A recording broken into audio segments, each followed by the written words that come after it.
अल्हम्दुलिल्लाहि रब्बिल आलमीन वल आक़िबतु लिल मुत्तक़ीन अस्सलातु वस्सलामु अला सय्यिदिल अंबिया'i वल मुरसलीन व अला आलिहि व अस्हाबिहि अजमईन इला यौमिद्दीन। अऊज़ु बिल्लाहि मिनश शैतानिर रजीम। बिस्मिल्लाहिर रहमानिर रहीम। क़ाला अल्लाहु तआला फ़ी क़ुरआनिल मजीद इन्न हाज़िहि तज़किरतुन फ़मन शाअ इत्तख़ज़ इला रब्बिहि सबीला। अल्लाह ताला कुरान में सूरह दहा की आयत नंबर 29 में फरमाता है कि बेशक ये तो एक खुली नसीहत है, अब जो चाहता है वो अपने रब की राह ले ले। यानी अल्लाह ताला ने फरमाया कि कुरान एक नसीहत है, एक वाज है, इंसान की हिदायत का जरिया है। बस जो इस पर कायम हो गया, जो इस पर कारबंद हो गया, वो उसने अपने रब की राह ले ली। तो कल जो हमारा सबक था वो हमने हुरूफुल हिजा कवर किए थे। हुरूफुल हिजा के बाद हमने जो है वो लफ्ज़ की अक़साम के बारे में पढ़ा था। लेकिन सबसे पहले जो हमारी बुनियाद है, कुरान को उस तरह समझना जिस तरह अरबों ने समझा, क्योंकि कुरान बेशक अल्लाह ताला ने अरबी में नाजिल किया है, तो कुरान को उस तरह समझना जिस तरह अरबों ने समझा। तो इसलिए हम उस कोशिश के लिए हम यहाँ पे अरबी सीख रहे हैं इंशाअल्लाह ताला। मेरे भाइयों, सही बुखारी के हदीस में आपके सामने पेश कर देता हूँ। रसूलुल्लाह सल्लल्लाहु अलैहि वसल्लम ने फरमाया, खैरुकुम मन तअल्लमल कुरान व अल्लमा। तुम्हें से सबसे बेहतरीन शख्स, इसमें जो इंग्लिश में जो डिग्री होती है, first form of verb, second form of, इसमें थर्ड फॉर्म ऑफ वर्ब लगे, सबसे बेहतरीन। खैरुकुम मन तअल्लमल कुरान व अल्लमा, तुम में से बेहतरीन शख्स वो है जिसने कुरान को सीखा और फिर सिखाया। जाहिर बात है कि इंसान जब पैदा होता है तो वो माँ के पेट से कोई इल्मी बात, कोई असल हिदायत लेकर नहीं आता, बल्कि वो इसी दुनिया से ही कोशिश करता है, जो उसे हिदायत मिलती है वो इसे हासिल करता है। तो सबसे पहले आप जिस चीज़ का दर्स देना चाहते हैं, कुरान का देना चाहते हैं, कुरान को थोड़ा सीखिए, कोशिश कीजिए। इंशाअल्लाह हमने जो पिछले ही वलक़द यस्सरनल कुरान लिज़्ज़िक्रि फ़हल मिन मुद्दकिर, कि बेशक हमने कुरान को नसीहत के लिए आसान कर दिया, क्या कोई है इससे नसीहत हासिल करने वाला। तो हमें जो है फिर वो पता चलेगा इंशाअल्लाह। सबसे बड़ी जो हमारी इस वक्त खराबी है जो हमारे दरमियान, वो है कुरान को समझे बगैर पढ़ना। हमने देखा अल्हम्दुलिल्लाह हुफ़ाज़ कराम, अल्लाह उनको सलामत रखे, कितनी वसी इक़्तिदार में, वसी मिक़दार में है। 7-8 साल के बच्चे को कुरान हिफ्ज है, 60-70 साल के बुजुर्ग को अभी कुरान हिफ्ज है, ख़वातीन को माशाअल्लाह कुरान हिफ्ज है, बच्चों को कुरान हिफ्ज है, हिफ्ज खुद किया है, करवा रहे हैं। बहुत एक अच्छी बात है, क्योंकि कुरान की तिलावत एक इंतहाई अजर सवाब का अमल है। लेकिन इसकी जो कुरान की जो असल एक बुनियाद थी वो थी वाज़ व नसीहत, हिदायत खुद हासिल करना और दूसरों को हासिल, यानी दूसरों को बताना। इसीलिए अल्लाह ताला ने कुरान को अरबी में नाज़िल किया, क्योंकि कुरान की पहली मुखातिब कौम थी वो अरबी थी, अरब कौम थी। लेकिन इसमें कोई शक नहीं कि कुरान पूरी दुनिया के लिए हुदल लिन्नास, पूरी इंसानियत के लिए हिदायत है। लेकिन इसकी अव्वल जो मुखातिब कौम थी वो थी अरब कौम। इसीलिए कुरान को अरबी में नाज़िल किया गया, ताकि जो अरब है वो कुरान को समझ जाए। लेकिन हमारे अंदर खराबी ये है कि हम जबान के मसले होने की वजह से, लेकिन हमारे तो अंदर ये भी खराबी है, हम तर्जुमे से भी नहीं पढ़ते। तो अल्लाह ताला हमें इसकी तौफीक दे। तो जो पिछली चीज़ है उसको मैं इंशाल्लाह रिपीट कर दूंगा, तो फिर आप इंशाल्लाह आज का जो लेक्चर उसके बारे में इंशाल्लाह स्टार्ट करेंगे। सबसे पहले मेरे भाइयों, हमने हुरूफुल हिजा के बारे में पढ़ा था। हुरूफुल हिजा की तादाद कुल 28 है, कईयों के मुताबिक 28, कईयों के मुताबिक 29 है। इख्तलाफ सिर्फ इस चीज़ का, 28 वाले अलिफ और हमजा को एक मानते हैं, और 29 जो इसके कायदे हैं कि हुरूफुल हिजा की तादाद कुल 29 है, वो कहते हैं अलिफ और हमजा अलग अलग है।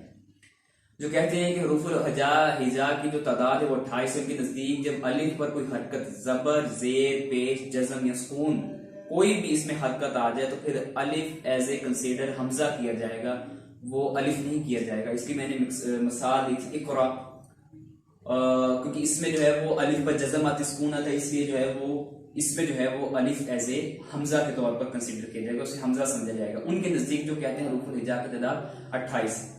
दूसरी मिसाल मैंने दी थी इंसान या लिसान या कोई भी ऐसा लफ्ज ले लें, उसमें देखें अलिफ पर कोई हरकत नहीं है, अलिफ जो है वो बिल्कुल उस पर कोई हरकत नहीं है, ना जबर है ना जेर है, तो फिर जो है वो अलिफ एज ए अलिफ ही कंसिडर किया जाएगा। उसके बाद हमने लफ्ज की अकसाम के बारे में पढ़ा कि लफ्ज की दो अकसाम है, एक है बामाना और दूसरा है बेमाना। कुरान का कोई लफ्ज बेमाना नहीं है, इसलिए हम बेमाना की जो है वो कैटेगरी में जाएंगे नहीं, बल्कि हम बामाना की जो है कैटेगरी में आ जाएंगे इंशाअल्लाह। बामाना की मेरे भाइयों हमने आगे उसकी शाख निकाली थी कालिमा, और कालिमा की हमने जो है वो फिर तीन उसकी एक निकाली थी, इस्म, फेल और हर्फ। और हमने ये भी सीखा था कि कुरान का हर लफ्ज जो है वो इन तीन ही चीजों में से, इन तीन ही अकसाम में से एक होगा। ये है इस्म, ये है फेल और ये है हर्फ। जिस तरह मेरे भाई उर्दू में हो गया, अरबी में हो गया या फारसी में हो गया, जो ये कलिमा या बामानी अल्फाज हुई जो अकसाम है उसे सिर्फ तीन ही चीजों में डिवाइड किया गया, इस्म, फेल और हर्फ। हमने जो है वो ये भी पढ़ा था कि किसी जुबान को सीखने के दो तरीके होते हैं। पहला तरीका ये कि किसी जुबान को अगर आपने सीखना है तो उस शहर में, उस इलाके में, उस जगह पे चले जाए जहां वो जुबान बोली जाती है जो आपने सीखनी है, या तो छोटी उम्र में या उम्र के किसी हिस्से में भी आप वहां चले जाए तो फिर आप जुबान सीख सकते हैं।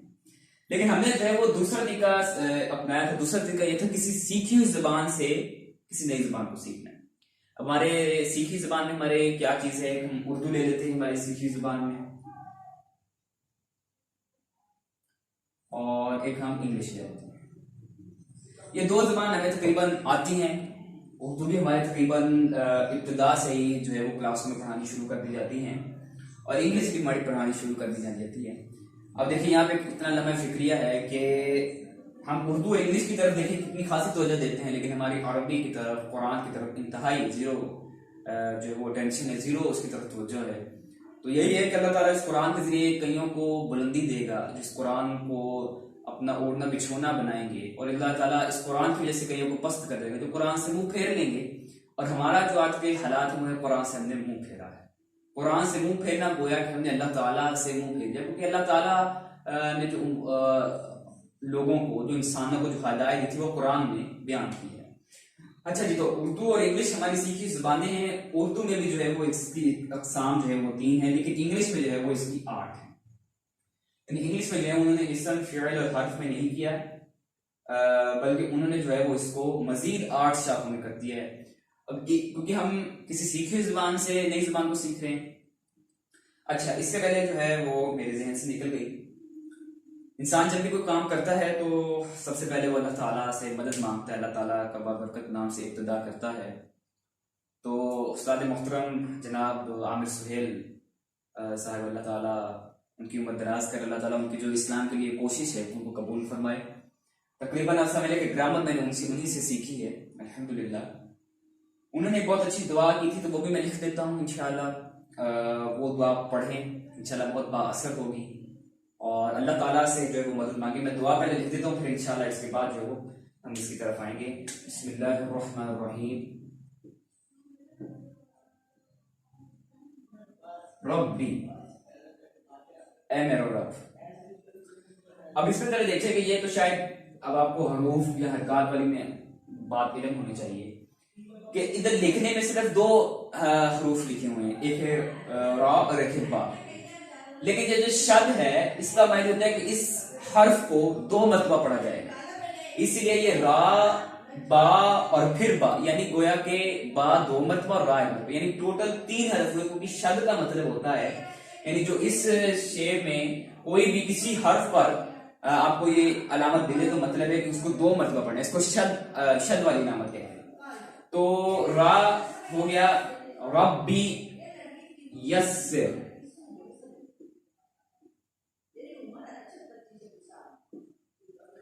रब्बी यस्सिर, वला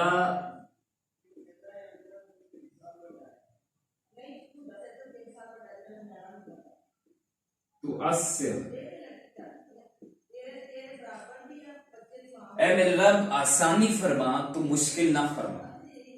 यानी दुआ हम अरबी में अल्हम्दुलिल्लाह काफी नमाज में मांगते हैं, लेकिन अगर हमें उसका मायनी तर्जुमा आता हो तो फिर उसमें दुआ में ज्यादा कैफियत होती है, उसमें ज्यादा कबूलियत होता है कि आप उस दुआ का जब मायनी पता है, आपको पता है मैं रब से मांग क्या रहा हूँ, तो उसका मैंने रब्बी यस्सिर, ए मेरे रब मेरे लिए आसानी फरमा, वला तुअस्सिर, और मेरे लिए मुश्किल ना फरमा, मेरे लिए आसान कर दे, मैं तो एक इंतहाई एक मगलूब सा बंदा हूँ। व तमम्मिम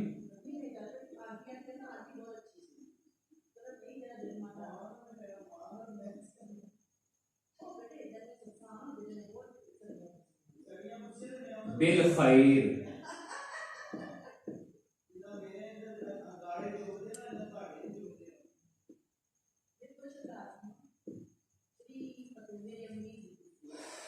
रब्बी यस्सिर वला तुअस्सिर व तमम्मिम बिल खैर। ये दुआ इंतहाई आसान दुआ है और इसे आप कोशिश किया करें कसरत से, सुबह शाम के अज़कार में इसे शामिल करें। और आसान दुआ है, अल्लाह मेरे लिए आसानी फरमा, मेरे लिए मुश्किल मत फरमा, और इससे खैर व आफियत से इसे पाया तकमील तक मुकम्मल फरमा। तो इस दुआ को याद करें, इंशाअल्लाह ये आपके लिए बहुत मुफीद साबित होगी। अब जो है वो इंशाअल्लाह जो अपने लेक्चर की तरफ उसकी तरफ हम बढ़ते हैं। अच्छा, इंग्लिश की तकरीबन 8 है, 9 कहीं तो नजदीक 9 है, लेकिन हम चले 8 को ही ले लेते हैं। इसम, फ़िअल और हर्फ। आगे इस आज का जो हमारा लेक्चर है इसमें सिर्फ हम इसकी ये पढ़ेंगे कि इनमें कौन कौन सी चीजें आएंगी, और इसकी इसम की इकसाम के सिर्फ नाम पढ़ेंगे। पहले जो किस्म को हम इंशाल्लाह अगले लेक्चर में पढ़ेंगे।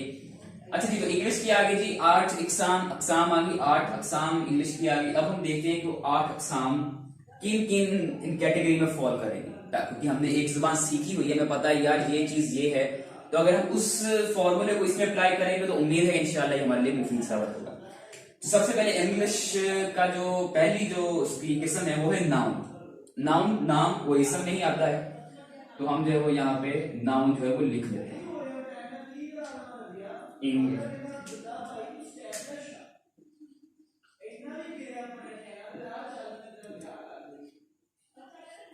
इसम, ये जो है वो समझे कि पहली को आ जाएगी, और इसम में हर चीज दाखिल होगी, किसी चीज का नाम, किसी जगह का नाम, किसी हैवान का नाम, किसी मकाम का नाम, या हर किसी चीज के नाम को हम इसम कहते हैं, नाउन। इंग्लिश में नाउन, उर्दू में इसम, और ये अरबी में इसम वाली जो है वो कैटेगरी में फॉल करेगा। ठीक हो गया, ये तो क्लियर हो गया। अब दूसरे नंबर पे आ जाता है जी प्रोनाउन।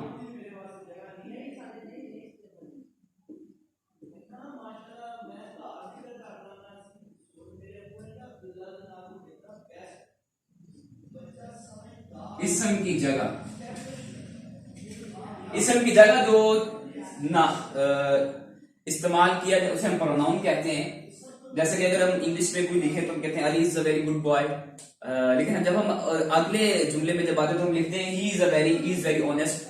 तो ही जो है वो फिर हम इसम की जगह ले लेता है, तो प्रोनाउन कहते हैं इसम की जगह ले लेते हैं। वो भी जो है वो इसम की कैटेगरी में फॉल करेगा। अगर अरबी में भी कोई ऐसा आए तो वो भी इसम की कैटेगरी में फॉल करेगा। तो ये आसान होगा, एक जबान हमने सीखी हुई है, दूसरी जबान को सीखना हमारे लिए आसान होगा। अच्छा जी, उसके बाद आ जाता है जी एडजेक्टिव।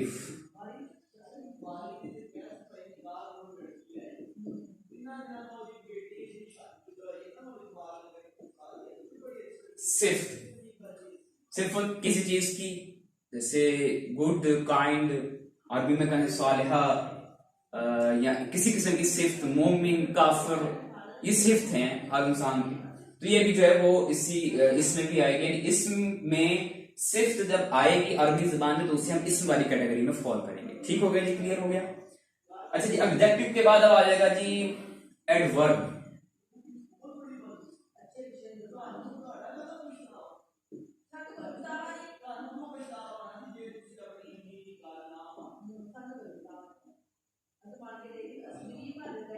फेल मुतलक, तो यानी ये किसी वर्ब को, किसी फेल को मॉडिफाई कर दे, मजीद उसे बढ़ा दे, मजीद इनहेंस कर दे, तो उसे हम कहते हैं एडवर्ब।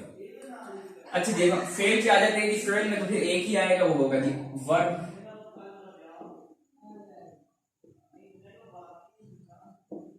ठीक हो गया जी।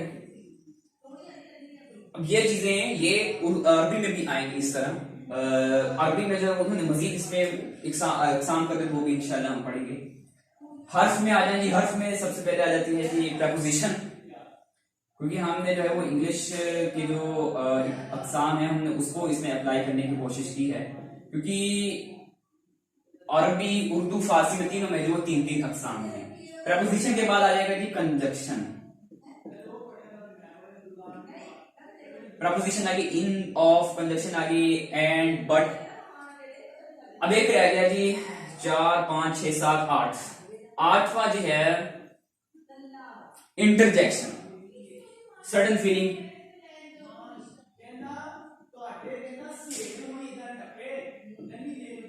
अचानक कोई चीज यानी तासुर,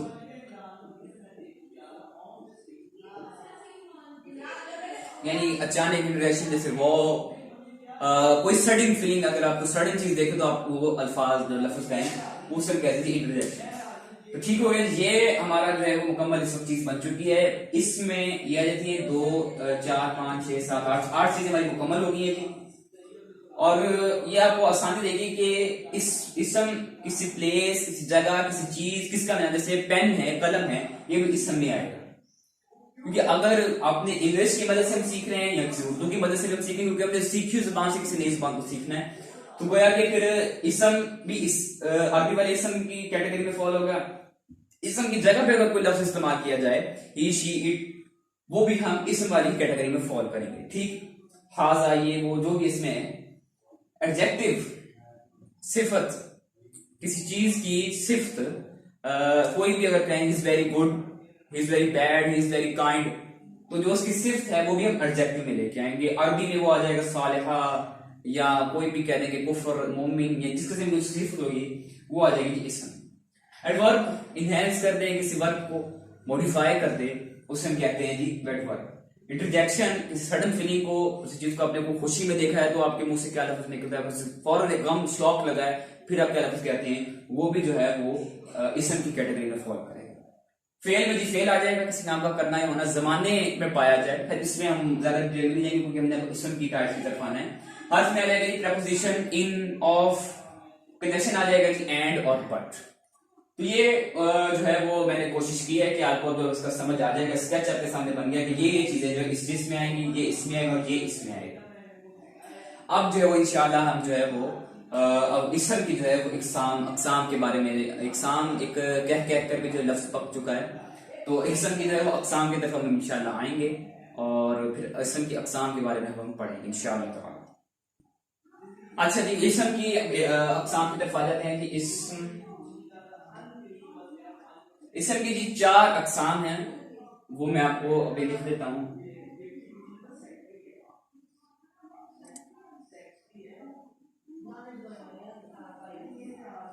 इसम की 4 अक़साम हैं। इसम को कंसीडर करते हुए ये 4 चीजें हम इसमें जरूर गौर करेंगे। सबसे पहली चीज, सबसे बुनियादी चीज वो है किसी चीज की जिन्स, किसी चीज का मुज़क्कर और मुअन्नस होना, जैसे मर्द मुज़क्कर, औरत मुअन्नस, और इसी तरह बकरा मुज़क्कर है, बकरी मुअन्नस है। इसी तरह किसी चीज की जिन्स जो है वो भी इसके अक़साम में आएंगी। अब कोई चीज होती है जो हकीकी मुअन्नस होती है, गोया के हकीकी मुअन्नस, अब सिंपल डिफाइन ले लें, जिनका मुज़क्कर मौजूद हो। किसी चीज का भी ले लें, भैंस का देखेंगे, भैंस अब हकीकी मुअन्नस, क्योंकि इनका जो है वो इन जैसा जो मुज़क्कर है वो मौजूद है, ये हकीकी जो है वो उनमें मुअन्नस में आएंगी। लेकिन कुछ अल्फाज ऐसे होते हैं जो हकीकी मुअन्नस नहीं होते। अब मैं आपको आसान कर देता हूँ। फर्ज तौर पे अब जो इस कलम है, अब कलम का जो है वो हकीकी मुअन्नस है ही नहीं, क्योंकि इसका मुज़क्कर है। लेकिन अगर जुमले की ये शर्त है कि इसे या मुज़क्कर के तौर पे इस्तेमाल करें या मुअन्नस के तौर पे इस्तेमाल करें। अब फर्ज तौर पे हम ले लें कुर्सी। अब कुर्सी ये हकीकी मुअन्नस थोड़ी ना, इसका कोई मुज़क्कर तो नहीं है, गोया कि ये फिर गैर हकीकी मुअन्नस, यानी इसका कोई मुज़क्कर इसके ऑपोजिट बराबर नहीं है। लेकिन हम एक जुमले की ये शर्त है कि हमने जो है उस लफ्ज को, उस इसम को, उस चीज को एज एन या मुज़क्कर के तौर पे इस्तेमाल करना है, क्योंकि हमने जुमला मुकम्मल करना है, उस चीज में हमने बाकी चीजें भी गौर व फिक्र करनी है, या हमने जो है वो उसे एज ए मुज़क्कर के तौर पे इस्तेमाल करना है। अब जैसे कुर्सी, ये मेरी कुर्सी है, अब हम ये तो नहीं कहेंगे ये मेरा कुर्सा है, तो ये मेरी कुर्सी है, और इसलिए जब ये मुज़क्कर के तौर, मुअन्नस के तौर पे इस्तेमाल होगा। इसी तरह बहुत सारे अल्फाज हैं जो गैर हकीकी मुअन्नस है जिनका कोई मुज़क्कर नहीं है और वैसे मुअन्नस के तौर पर इस्तेमाल होते हैं, या बहुत से ऐसे गैर हकीकी मुअन्नस हैं जो मुज़क्कर के तौर पर इस्तेमाल होते हैं लेकिन उनके बराबर का कोई मुअन्नस नहीं। आप यही लगा लें कि जो जानदार चीजें हैं उनमें ही मुज़क्कर और मुअन्नस पाए जाते हैं, बेजान चीजों में मुज़क्कर और मुअन्नस नहीं पाए जाते। एक सिंपल से एक डेफिनेशन है। अच्छा जी, अब हम आ जाते हैं जिन्स की तरफ। ये हमारे इंशाल्लाह इसकी पहली किस्म होगी जिस्म। जिन्स आ जाएगा जी, इसमें आ जाएगा मुज़क्कर और मुअन्नस।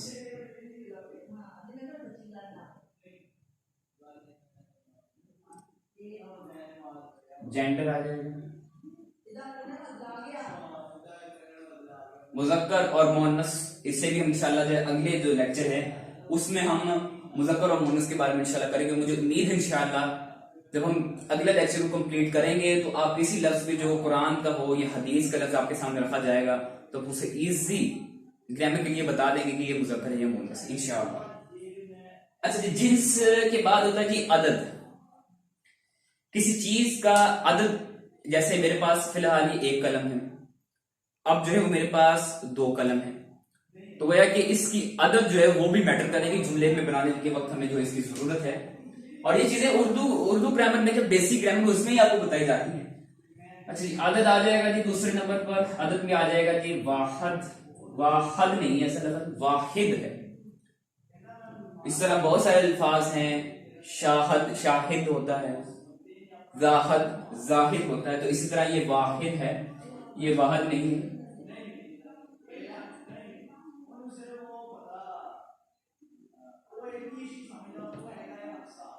अच्छा जी, वाहिद के बारे में आपको पता होगा इंशाअल्लाह, जमा के बारे में आपको पता होगा, लेकिन अरबी में जो है वो इसकी तीसरी भी टाइप है, वो भी इंशाअल्लाह हम पढ़ेंगे। अच्छा जी, उर्दू में अगर हम एक चीज के लिए इस्तेमाल करते हैं जी वाहिद। ये मेरी एक कलम है, ये मेरा सॉरी एक कलम है।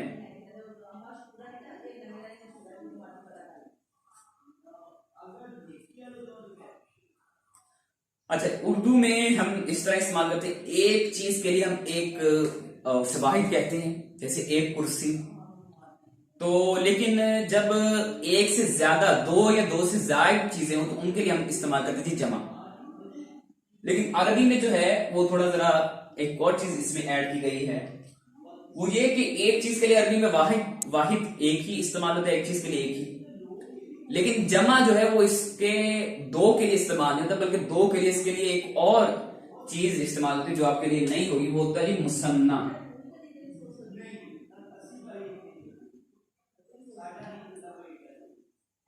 तस्निया भी कहते हैं लेकिन मुसन्ना भी इसका एक्चुअल वर्ड है। मुसन्ना उर्दू में तो हम 2 या 2 से जायद के लिए वाहिद इस्तेमाल करते हैं, एक के लिए हम वाहिद करते एक के लिए हम वाहिद करते हैं, 2 या 2 से जायद के लिए हम जमा का लफ्ज इस्तेमाल करते हैं। लेकिन अरबी में हम 2 के लिए मुसन्ना का लफ्ज इस्तेमाल करेंगे, यानी अगर एक होगा वाहिद, लेकिन अगर 2 होंगे तो हम उसके लिए इस्तेमाल करेंगे मुसन्ना का लफ्ज। लेकिन अगर 2 से जायद होंगे तो फिर हम उसके लिए करेंगे जमा का लफ्ज। ठीक है जी, उर्दू में क्या है, एक के लिए हम वाहिद इस्तेमाल करते हैं, 2 हो जाएं या 2 से जायद हो जाएं या एक से जितने भी हों उसके लिए हम जमा के लफ्ज इस्तेमाल करते हैं। लेकिन अरबी में अगर एक हो तो वाहिद, 2 हो तो सिर्फ अगर 2 हो तो उसके लिए इस्तेमाल होगा जी मुसन्ना। 2 से जायद हो, 3 हो, 4 हो, 5 हो, 6 हो, 10 हो, जितने भी हो, सिर्फ 2 से जायद हो उसके लिए हम जमा करेंगे, लेकिन अगर 2 हो उसके लिए हम मुसन्ना करेंगे। अच्छा जी, तीसरी चीज आ जाएगी जी इसमें औसत।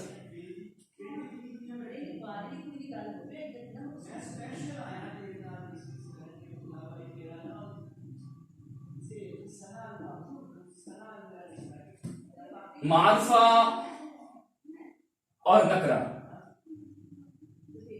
किस चीज का मारफा नकरा, मारूफ या आम होना, उसे मारफा नकरा कहते हैं। यानी एक होता है एक कॉमन नाउन और यानी बिल्कुल आम लफ्ज, उसके लिए मारफा नकरा की हम जो है वो एक जो कंडीशन है वो इस्तेमाल करते हैं। ये बहुत आसान है उर्दू में, बल्कि बेसिक बताई जाती है किसी चीज का, यानी एक मशहूर चीज है और एक जो है वो मारूफ चीज है उसके लिए। अच्छा, जब ये 3 चीजें आसान है, ये इतनी मुश्किल नहीं है, ये आप थोड़ी सी कोशिश करेंगे तो आपको आ जाएगी। लेकिन जो चौथी चीज है वो हो सकता है कि आपके लिए थोड़ी ज्यादा प्रॉब्लम क्रिएट करे, लेकिन अगर इंशाल्लाह पूरे दिल से सीखने की कोशिश करेंगे तो इंशाल्लाह रब्बी यस्सिर वला तुअस्सिर व तमम बिल खैर, अल्लाह ताला आपके लिए आसानी फरमाएगा। वो है जी एराब।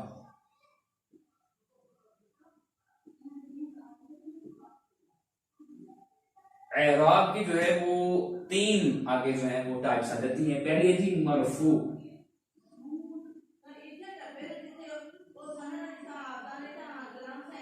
दूसरी है जी मंसूब, तीसरी है जी मजरूर। ये तीन टाइप्स है जी इसकी एराब की। ये आराब नहीं है, एराब है। आराब है वो लफ्ज होता है देहातियों के लिए, ये एराब है अलिफ नीचे जेर है। अच्छा जी, मरफू इससे हम ये भी कह सकते हैं रफा की हालत में। मंसूब, अब ये इस हालत को कहेंगे नस्ब की हालत।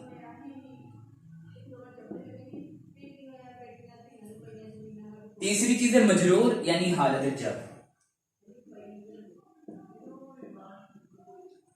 ठीक हो गया जी। अच्छा, एराब को जो है वो अलिफ कहते हैं, जेर या पेश या जज़म, ये भी एराब है, लेकिन असल में हरकतें हरकात हैं। ये जबर है, ये जेर है, ये पेश है, ये जज़म है, ये डबल तनवीन जिसे कहते हैं, दो जबर दो जेर दो पेश, तो ये हरकात हैं। एराब भी जो है वो समझें कि अरबी का बड़ा इंपॉर्टेंट है, मैं लिख भी देता हूं, वैसे इंपॉर्टेंट है क्योंकि इसकी वजह से जो आपने वो है इसम की हालत को आपने चेक करना है कि वो क्या किस हालत में है। इसमें तो सिर्फ आपने उसकी जिस देखेंगे, उसकी अदद देखेंगे, उसकी मुसद देखेंगे, लेकिन एराब में जब उसकी हालत देखेंगे कि वो किस हालत में है। अरबी का ये समझे एक बड़ा एक इम्पॉर्टेंट चीज है। इस हवाले से इसमें भी अलबत्ता एराब की के साथ ही लफ्ज को पहचाना जाता है उसकी एराब की हरकत से। जैसे अब इसके लिए फर्ज तौर पर मैं आपको बता देता हूँ, लेकिन खैर अभी हमारा सबक नहीं है ये। अब ये भी जो है ये किसी हालत को बयान कर रही है, ये भी किसी हालत को बयान कर रही है, ये भी किसी हालत को बयान कर रही है। गोया कि हरकत भी जो है वो इन एराब में जो है वो बड़ी अहम है, बड़ी इंपॉर्टेंट है। और अब ये तीन हालतें हैं, मरफू, मंसूब और मजरूर। ये जो है वो तीन एराब की हालतें हैं, और हालत रफा, हालत नस्ब, हालत जर। और ये भी जो है वो हरकत की मदद से पहचानी जाएंगी, लेकिन इसका और भी तरीका है। कोई जो है हरकत की मदद से पहचानी जाएगी, कोई का और तरीका। ये अरबी जो सब के लिए एक रूल नहीं होता, लेकिन ऑलवेज कहीं कहीं हमेशा जगह मौजूद होती है, कोई कोई, लेकिन अक्सर जो है फॉर्मूला एक ही होता है, लेकिन कोई कोई ऐसी चीज आ जाती है जिनके लिए वो चीज वैसी नहीं रहती, बल्कि उसके लिए तब्दील होना पड़ती है। तो इंशाल्लाह जी आज का जो हमारा लेक्चर है वो यही पे इख्तिताम होता है, और हम कल जो है अगला जो लेक्चर है उसमें जो हम जिन्स, मुज़क्कर और मुअन्नस की जो मुकम्मल टाइप्स हैं इसके बारे में हम पढ़ेंगे। इसको जो है वो पहचानने का तरीका बयान करेंगे इंशाल्लाह मुज़क्कर और मुअन्नस के बारे में अगले इंशाल्लाह लेक्चर में। तो मैं ओवरव्यू दे देता हूँ जो आज के हमने लेक्चर में पढ़ा है। सबसे पहले जी इसम की हम तीन हालतों, इसम, फ़िअल और हर्फ, कलिमा की जो है वो तीन अकसाम हैं। उसके बाद हमने जो है वो इंग्लिश के जो टाइप्स थे उसे हमने ग्रामेटिकली इसम में, फ़िअल में और हर्फ में पुट किया है, ताकि हमें पता चल जाए कि क्या कौन कौन सी चीज इसम में आएगी, कौन सी चीज फ़िअल में आएगी, कौन सी चीज जो है वो हर्फ में आएगी। क्योंकि हम दूसरा तरीका से अरबी को सीख रहे हैं, किसी सीखी जुबान से, किसी नई जुबान को सीखना, तो गोया कि हम फिर जो है वो किसी सीखी जुबान, हमारी इंग्लिश है और उसके बाद उर्दू है, तो उसे हम गोया कि इसमें इस्तेमाल करेंगे। अच्छा, उसके बाद हम जो है वो इसम की चार अकसाम की तरफ आ गए हैं। पहली किस्म जो है वो जिन्स है, किसी चीज का मुज़क्कर या मुअन्नस जेंडर होना। एक हमने अब पहले वो इंशाल्लाह अगले में पढ़ेंगे। फिर दूसरी चीज आ जाती है किसी चीज का आदत में होना, वाहिद होना, मुसन्ना होना, जमा होना। मुसन्ना दो चीज के लिए, वाहिद एक चीज के लिए, और जमा दो से ज्यादा के लिए। फिर आ जाते हैं वसत, किसी चीज का मारूफ होना, नकरा होना, उसको हम कहते हैं जी मारूफ होना, यानी किसी चीज का कह लें कि एक पूरा मजमा बैठा है, इसमें कोई, अब मैं कोई किसी लफ्ज के इस्तेमाल से मारूफ कर दूंगा, किसी उस लफ्ज के इस्तेमाल से नकरा। फिर चौथी जो किसी में हमारी एराब किया जाती है, जिसमें मरफू, मंसूब और मजरूर तीन हालतें हैं, जिन्हें हालत रफा, हालत नस्ब और हालत जर कहते हैं। तो आज का जो हमारा इंशाल्लाह लेक्चर वो यहीं पे खत्म होता है इंशाल्लाह, मुझे उम्मीद है कि जब हम कल यहाँ से स्टार्ट करेंगे तो जो कल हमारा लेक्चर होगा उसमें हम मुज़क्कर मुअन्नस के बारे में मुकम्मल इसका इल्म जान लेंगे। अल्लाह ताला जो बात कही हमारे दिल में रासिख फरमाए, हमें कुरान और सुन्नत पर अमल करके दूसरे मुसलमान भाइयों तक पहुंचाने की तौफीक दे। सुब्हानक अल्लाहुम्मा व बिहम्दिका अशहदु अल्ला इलाहा इल्ला अंता अस्तगफिरुका व अतूबु इलैक व मा अलैना इल्ला अल बलागुल मुबीन। जज़ाकल्लाहु खैरन।